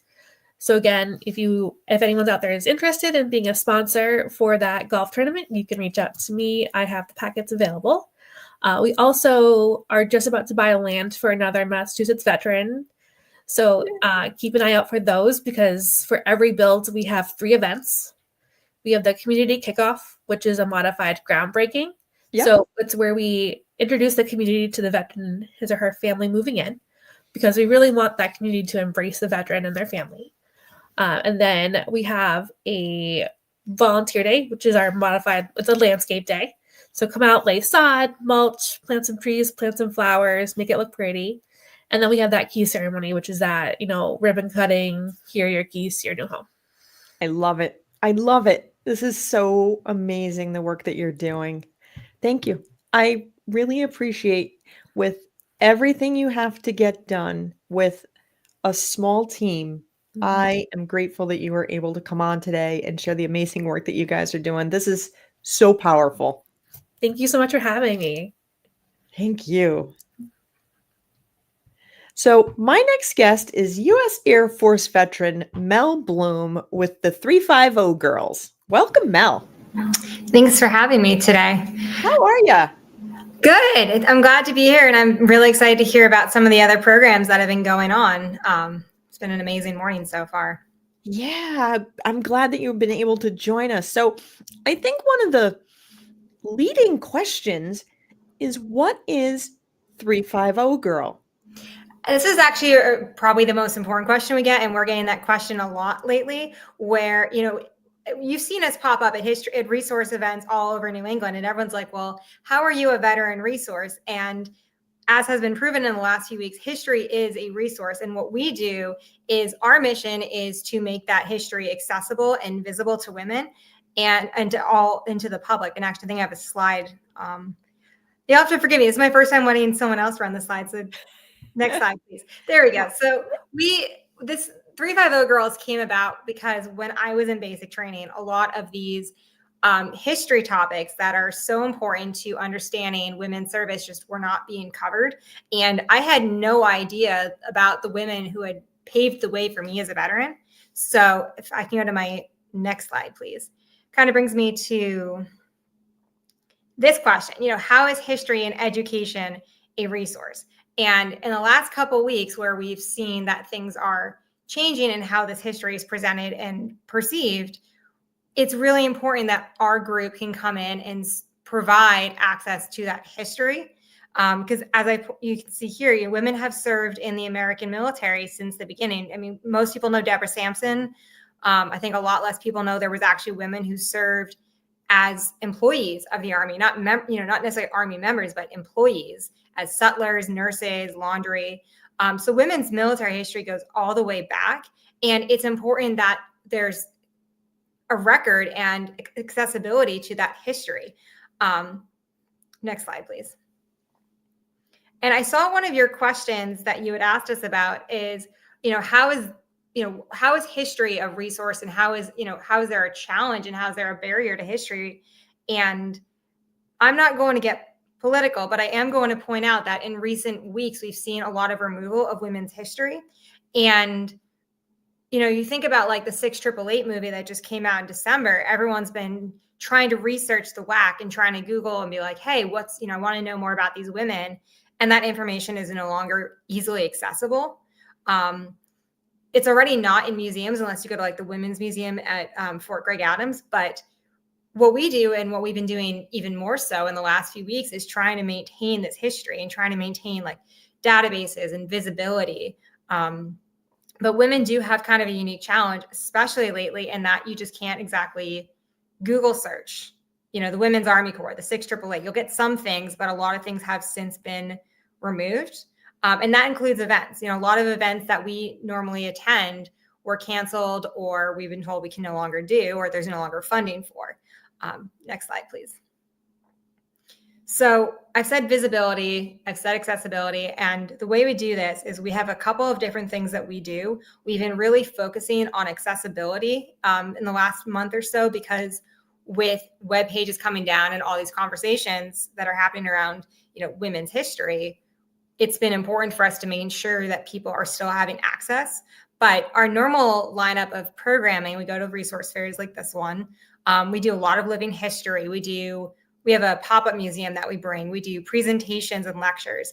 And I want to bring this picture because when we talk about like visibility, this was at an event we did last summer. As you can see, I'm the only woman in the color guard there, but it was so important to have that representation because women were there. And they're maybe not necessarily in an all men's color guard, but they were part of wartime service. Next slide. And I apologize. I'm going to go through these just kind of quickly to give an idea of some of the different ways that we do visibility and accessibility.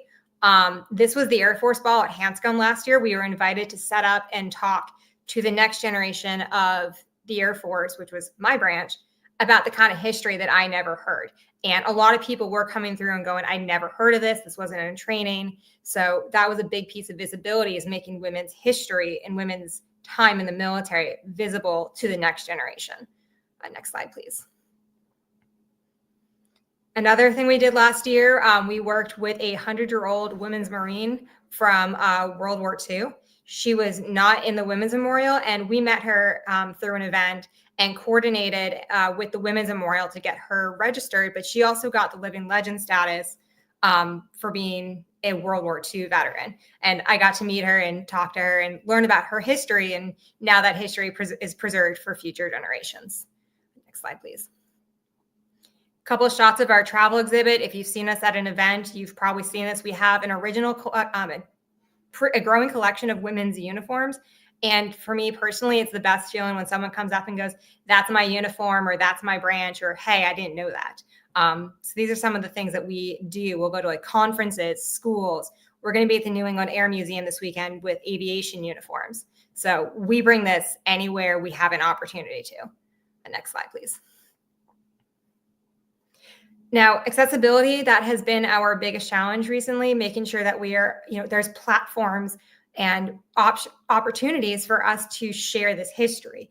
And that's been we've had to get very creative recently, but we're really excited that we're going to be working with the Service Women's Action Network this month. We're doing a joint social media campaign to share women's history.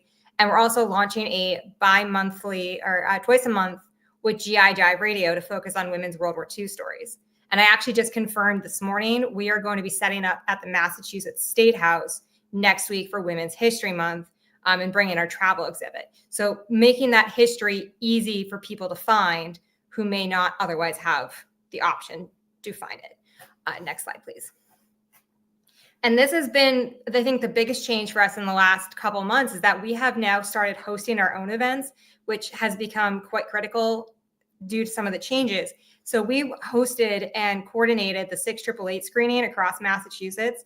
It was an incredible opportunity to work with the executive office, the VA, and we had an incredible time, but we were making these, a lot of people were complaining, hey, we don't have Netflix, or I don't want to pay for Netflix, or how do I access this movie?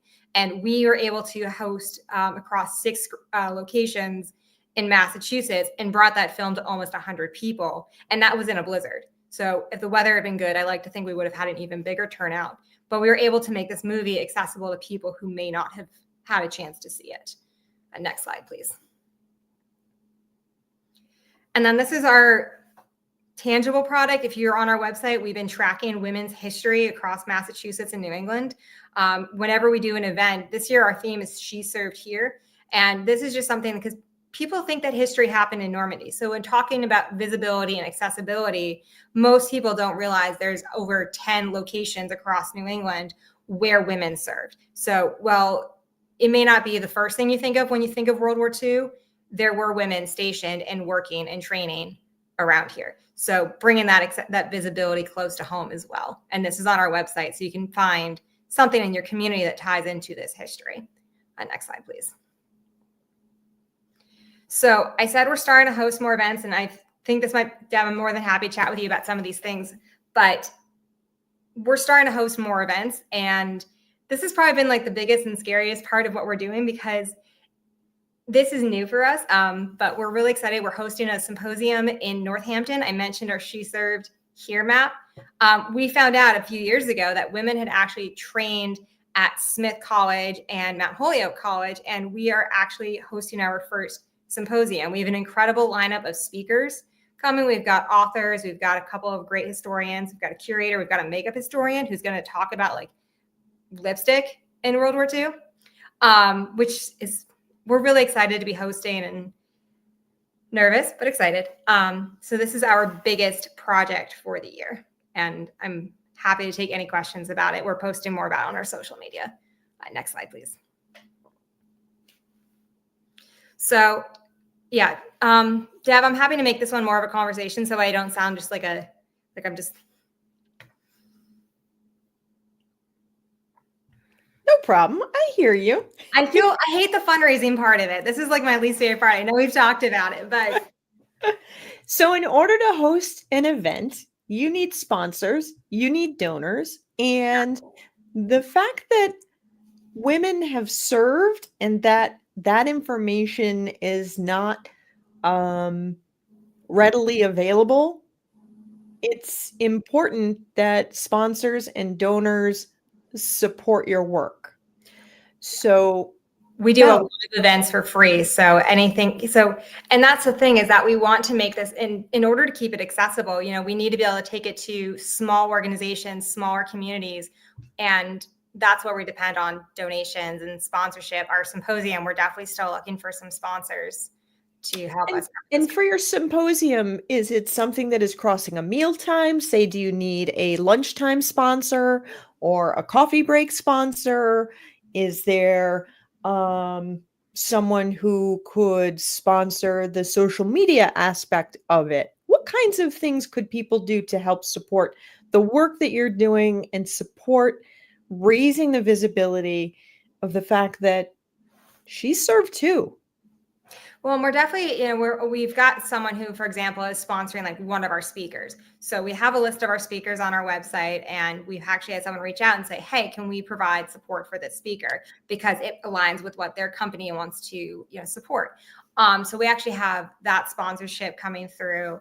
And we are. Who's that sponsor? It's an engineering company out of Boston. Okay. Their name, but I don't know if I'm allowed to say it yet.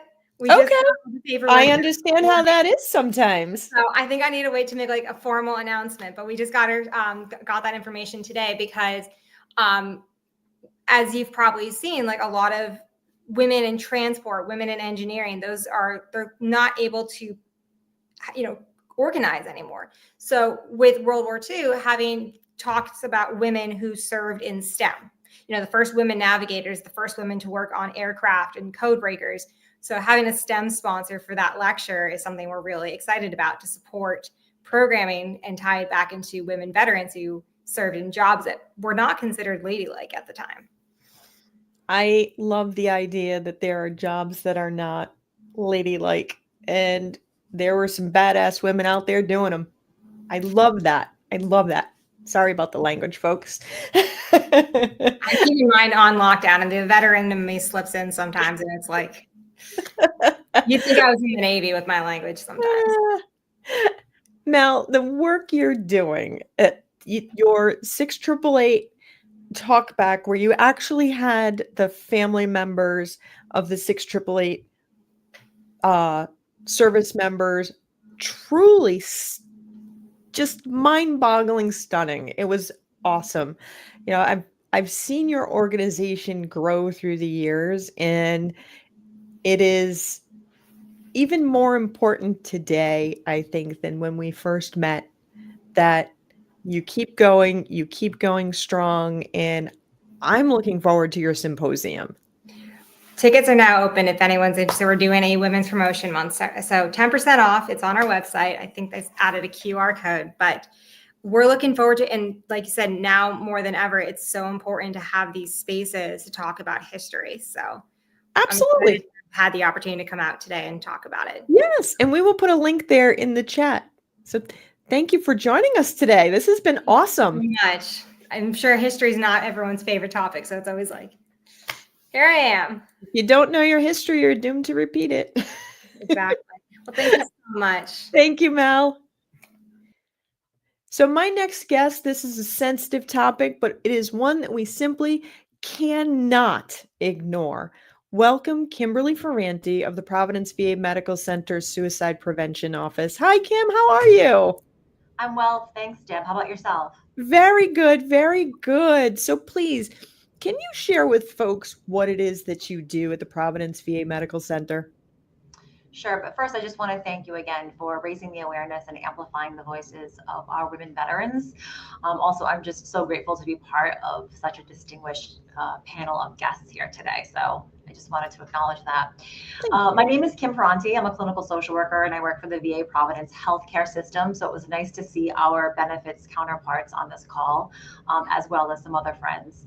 And basically what we do is we have a whole health approach to our services here. So we provide inpatient and outpatient care to the veterans in the state of Rhode Island, as well as parts of Massachusetts and New Hampshire. And my role as the Community Engagement and Partnership Coordinator, I work alongside our clinical suicide prevention team to educate and raise awareness on veteran suicide prevention initiatives. And so if a veteran is in crisis, where should they call? So for those of you who aren't familiar with our general number 988, that number has been deployed now for the last couple of years. That is replacing the traditional 1-800 number. So thankfully they made it a little bit easier for those individuals who are in crisis. But with veterans, we actually have an added feature. So if it's 988, press 1, you actually get sent to a dedicated veterans crisis hotline. And what that individual will do is they will assess the situation. If you need acute first responder intervention, they will send those personnel to your home. But if you just need someone to talk to, someone to chat with, they will do that and they will help you work through whatever you're doing. And then if warranted, at the Providence VA, a live individual will actually call that veteran back by the next business day. And again, sort of work through or tease out if there's any additional needs or services that we need to do. I also want to point out that for those individuals who are calling on behalf of someone else, that is okay to do as well. We have a partnership with the Rhode Island Sheriff's Department, and I just had an amazing story that I wanted to share. A sheriff who wasn't a veteran was calling on behalf of a veteran sheriff. And he was so impressed because the Veterans Crisis Hotline representative actually was asking about him, about asking how he was doing. So I just wanted to share that because it's an amazing resource. So thank you. You know, it's one of those things that we may see someone is struggling. And even as I say that, somebody may be struggling and have the perfect facade, because we never really know what's going through somebody else's mind and how close they may be to not being here tomorrow. When you call 988, is a family member or a friend, can they help you find the resources for the person you care about that you think might be considering suicide?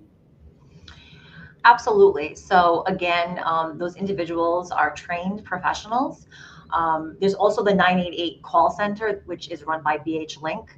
So if a family member just wants to call on behalf of just getting resources for themselves too, they can call 988. But if they do press that 1, like I said, there is a veteran dedicated agent on the other line who will help them navigate the resources that they need, and then we'll refer them to the local VA.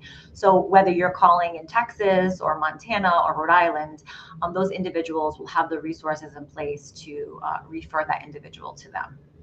That's really important too, that, you know, it could be literally anywhere in the country. You know, we have a lot of folks that we're friends with on social media that may not be in our close proximity. So getting them the help that they need where they are, that's amazing. Now, we were at a conference together where you shared some information, some data in relation to our women veterans and their risk of suicide. Are you able to share that here? Well, what I can say is that, again, one suicide is too many. Okay. Absolutely. 100% full stop. Yes. It's a very complex issue. And so the most current data that we have, thankfully, which is an anchor of hope, is that there was a reduction in female veteran suicide compared to our last annual report. You know, there are 2 million US female veterans in the United States. And so we really need to take this seriously, as individuals have pointed out in the past. that we really are informing our care around the needs of these women service members and veterans. And so I think it's very important that we have these women-centric interventions to help support them around those issues. So as I said, there was a reduction in death by suicide in the women veteran population. So that's a really good, important. We love that. Moving the needle, but we still have a lot of work to do. And what do you find are some of the challenges for women to reach out to get the help that they need? Well, some of the women on this panel pointed them out very beautifully. And some of those are just basically because they may be the primary caregiver. They may not have child's care. They may not have the finances. But also, sadly, but traditionally, when we hear the word veteran, we don't think of a woman. We think of a man. And so from what I've heard is that some women don't even identify as a veteran.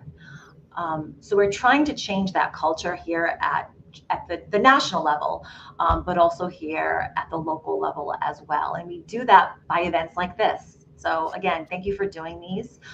We also have amazing partnerships with our CCBHCs. Erica Westbrook was on here earlier, state and other federal partners to again showcase the contributions and the service that our female veterans have done for decades. Absolutely. And in order to access the programs that are available at the Providence VA Medical Center, are there specific criteria or application process, or if someone is in crisis, can they ask for help and figure out the rest later? How does that work? Well, again, first, I want to just highlight, if, again, you're in crisis, please call 988. And even if you are a veteran and you forget to press 1, it's okay, because BH Link does an amazing job, and they also usually ask if you're a veteran, and they can actually transfer you to the VCL. So no matter what, there's a no wrong door approach. So with that said, because we are a healthcare system, there are eligibility requirements. But if you have served in the military, and that is actually a statement that we actually prefer when we do outreach rather than asking if you are a veteran, because again, some people don't identify. But if you have served in the military, please come to the VA. We're at 830 Chalkstone Avenue in Providence, or you can call 401-273-7100. Just, come and ask. And again, we can see if you're eligible. If you are, then we can go through that series of getting you followed up with an appointment, and obviously benefits if needed. If you are already enrolled in VHA Healthcare and you are in crisis, we also have same-day access, Deb. So in the main building on the 3rd floor, we have what we call a mental health urgent care. The hours are from 8 a.m. to 4:30 p.m. Monday through Friday. And you can come in and just check in with, a licensed clinician, a medication provider, get reconnected to services. And also we can then make consults if you need further evaluation or intervention, such as the women's health program here, because I do want to highlight the importance that we have a dedicated women's health program here at the VA. Sage also mentioned that Joanne Barrett is a nurse and a veteran herself, and she's absolutely amazing. And she helps those female individuals get the very sort of niche services that women may need with regards to reproductive health, IPV, mental health, and primary care. All of those things are services that can help make the load lighter. And I think when we help lift the load from someone, it helps them see the positive in the world to get the help that they need so that they don't find that suicide is the answer. But maybe a tiny bit off, but I just wanted to double check. At one time, your office had gun locks. So is that still something that is available for individuals? Absolutely. Thank you, Deb. So lethal means reduction is a top priority within the Office of Mental Health and Suicide Prevention. And at any time a veteran comes to the VA and wants a gun lock, we will give them as many as they'd like, no questions asked. We can also mail them to the veteran if they so choose. But I also do a lot of outreach. And so what I've been doing and what we have been doing is dropping these gun locks off at the libraries. In fact, I'm going tomorrow to Narragansett Library to drop off some gun locks and some literature on suicide prevention. And also at all of the tabling events, also with our partnerships with the CCBHCs and our SSG Fox grant, we provide them with the gun locks as well, if they ask. So we want to make sure that they are as accessible as possible. So please, if you know of anyone who would like a gun lock, we'd be more than happy to give them to them. Kimberly, the work you're doing is life-saving in very, very tangible ways. And I appreciate all of your efforts. You are in the community everywhere, all the time, just trying to get people connected and get them the help that they need. And I appreciate that deeply. Thank you, Deb. It's truly a collective effort. You know, I mean, it really does take a village. So not with just the clinicians here, but the veterans that we serve. They're a great way to provide and educate as well, right? And we also have an amazing peer support program here. Mel Costa, she's also a combat veteran, and she does a lot of work with the female veterans here, as well as, you know, all the veterans here at the VA Medical Center. So I just want to highlight that again, it's just not one person, one program. It's truly, you know, an amazing ecosystem of individuals who just work so hard. So thank you for having me. Absolutely. Thank you for coming on today. I appreciate it. Be well. Everyone, my final guest is Kathleen Conlin, tongue-tied, of URI's Center for Military and Veterans Education Center. Welcome, Kath. Thank you. And I'm also joined by Nancy Rabideau. Is she able to get? Okay, there she is. Oh, Great. hi, Nancy. So I'm going to have Nancy start off. We do have a PowerPoint. Yes, let's get that going for you. All right, I'm going to drop. Go right ahead. Take it away, ladies. Okay, great. Welcome, everybody. My name is Nancy Rabideau, and if you could go to the next slide, that would be fantastic. I have been working in higher education for 35 years, so 3 decades since 1988, a long time ago. And my life work has been helping students. And for the majority of that, it's been helping adult learners and our veterans, our single moms. And it is by far the most deserving work that I have done in my entire career.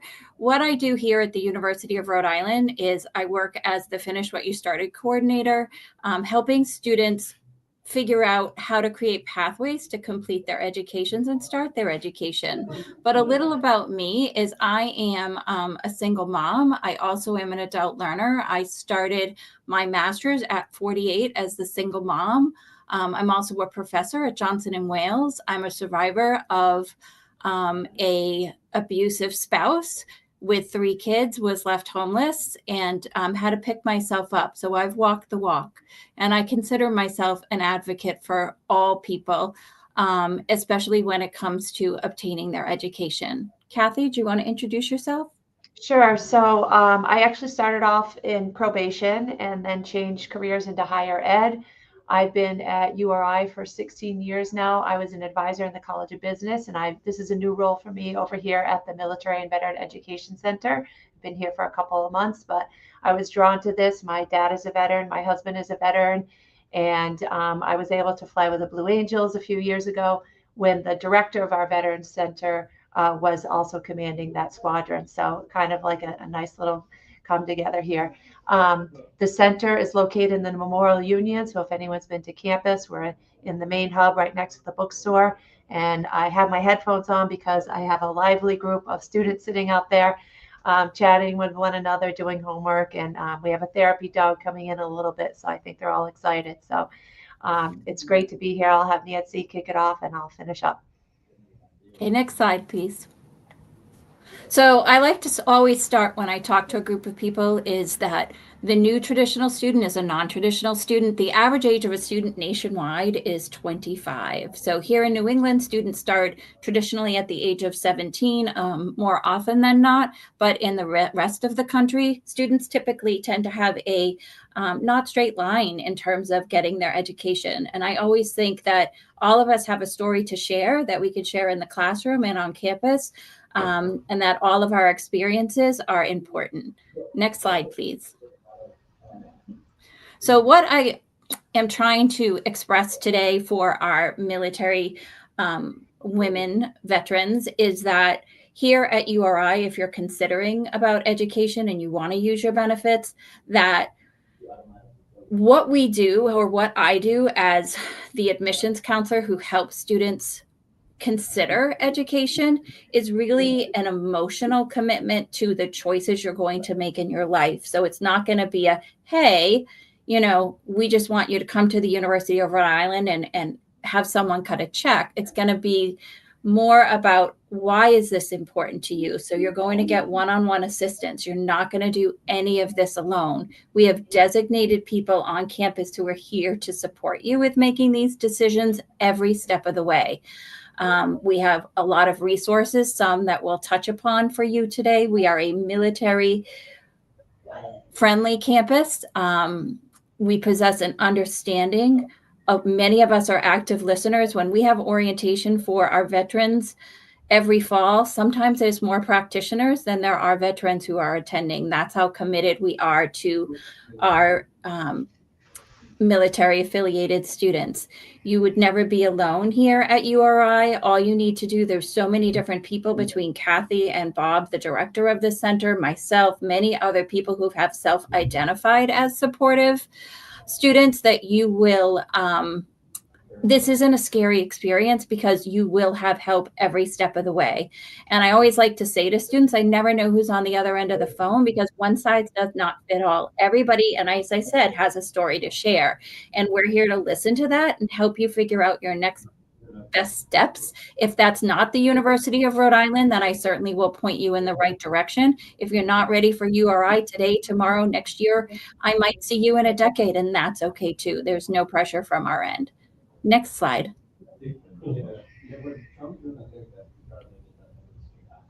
Next up, thank you. So there are several resources for students at URI.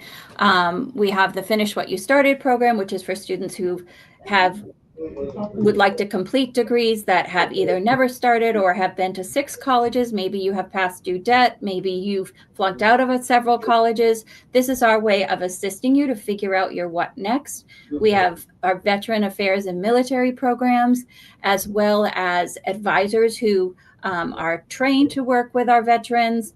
We have an academic enhancement center to help you with free tutoring per subject, one-on-one or in groups. They also help with studying techniques, testing techniques.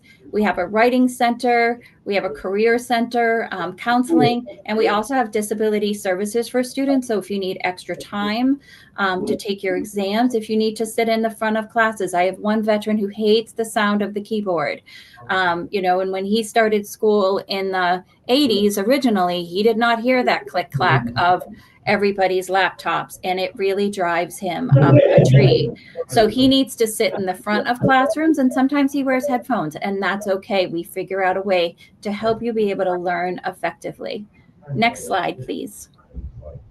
So there's ways to fast track your education because everybody, going full time sometimes isn't a possibility. URI has 2 summer sessions. We have a mini semester in January.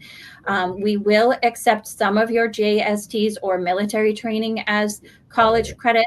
We offer club exams for free on campus. We have our own testing center. We take ACE certification, and we have prior learning assessment. And that's when we look at your life experience and see how that might equal college credits. So there's many ways to explore, ways to fast track and getting ahead and being recognized and valued for the experiences that you've had in the military or in your day-to-day life. Next slide, please. So if you're looking to get in touch with me, I'm at nrabideau@uri.edu. Truthfully, if you just want to have a conversation, that's okay too. But URI is a military-friendly institution. I am here to support you. And the wonderful thing that happens at URI, when I'm done supporting you, I hand you off to many others who are going to continue that support. And Kathy can continue and let you know how her department will continue to help you move forward to completing that college degree. Next slide, please.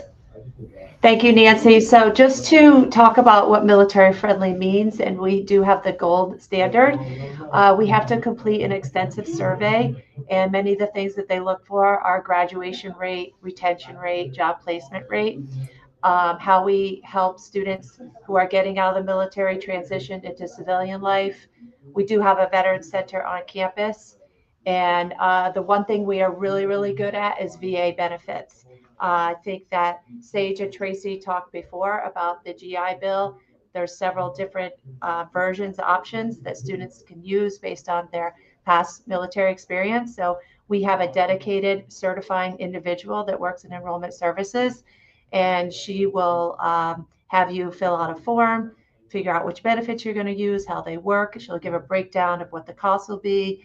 She makes sure she looks at your transcript and the classes you're taking so that the VA will pay for them. And there's a back and forth conversation if there's any glitches, and try to make it as seamless and easy as possible. So that's something that she definitely helps our office with. And the students are very happy.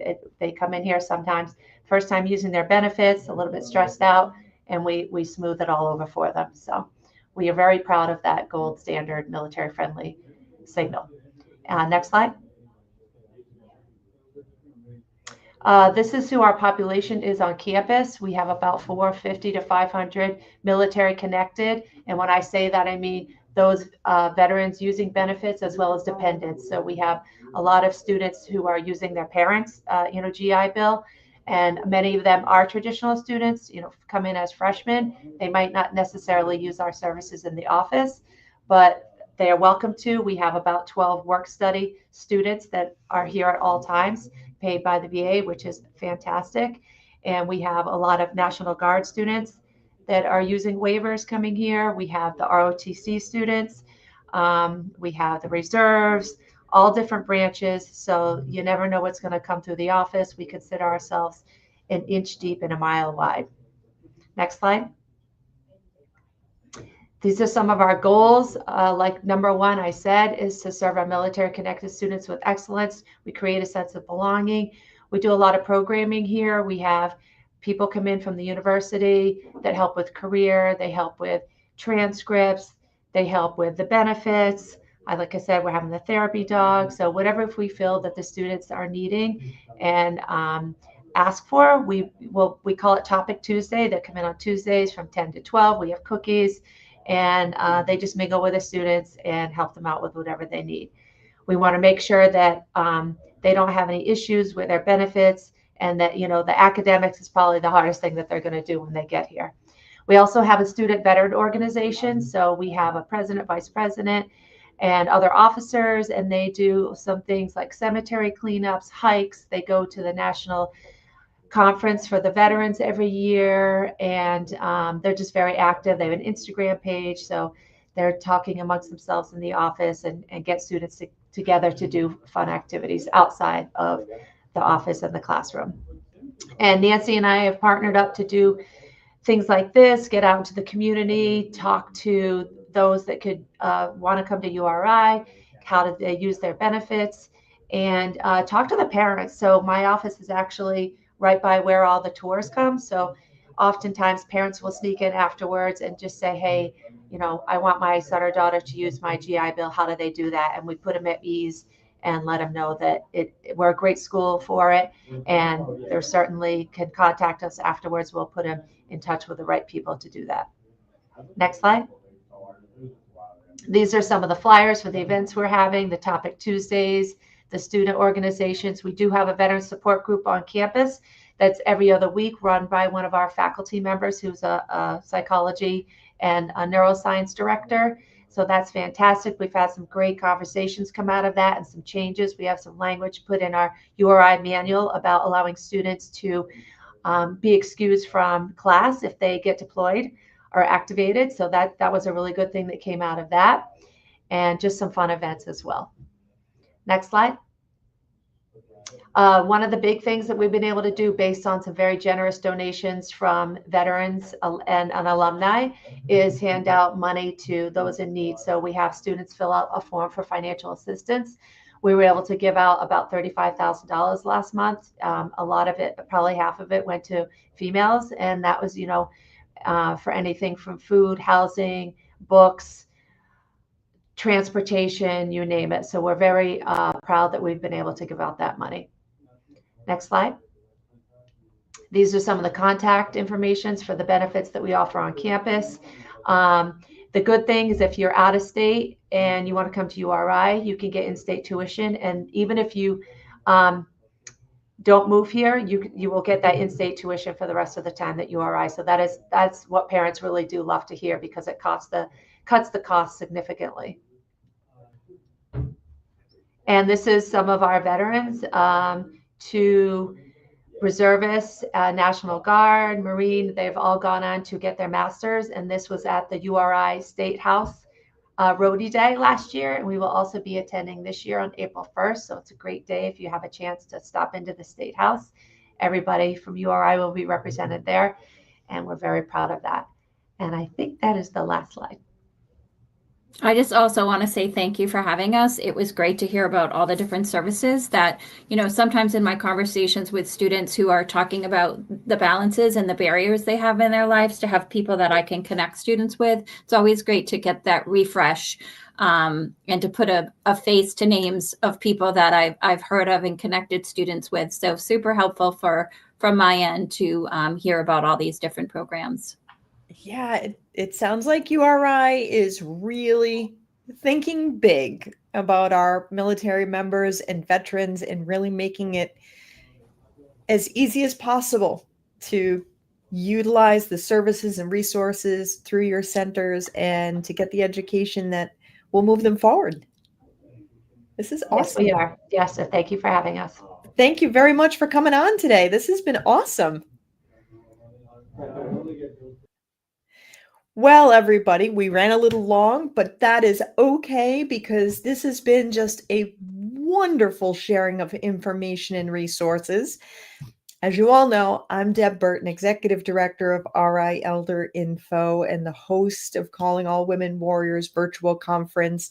I am very grateful that you have all joined us today. This has really been an amazing learning opportunity.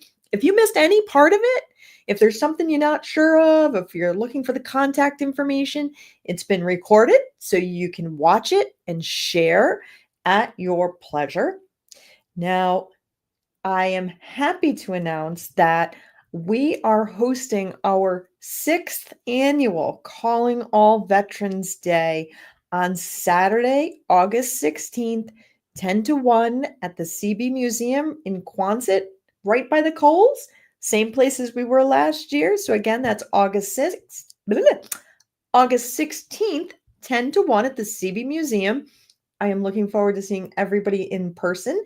If you'd like to volunteer, you want to be a sponsor, you want to donate for that event, let us know. It is a big community resource fair for veterans of all eras, their family, and the community. So make sure you put it on your calendar. You don't want to miss it. And if you have any questions about the organization, about getting connected to any services related to veterans benefits or older adults caregiving, or if you're a professional who serves them that has questions, please don't hesitate to reach out to me, Deb at rielderinfo.com, or give me a call at 401-585-0509. Thank you for joining us today. I look forward to seeing you all on Friday, friends, 9 a.m. on Friday. Be well and be kind. Welcome to Friday Friends, RI Elder Info's weekly look at the organizations and individuals providing resources for Rhode Island seniors, caregivers, and professionals.